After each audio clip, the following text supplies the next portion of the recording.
In today's tutorial, I'm going to show you guys how to autocorrect misspelled words on your Windows 11 laptop, tablet, or desktop computer.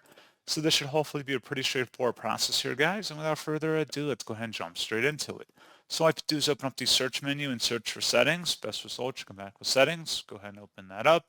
On the left panel, select where it says time and language. And then on the right side, you want to select where it says typing.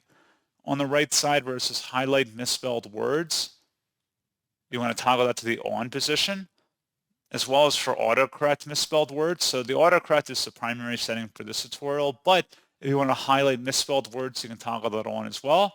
And that's pretty much it. So as always, thank you guys for watching this brief tutorial. I do hope that was able to help you out, and I do look forward to catching you all in the next tutorial. Goodbye.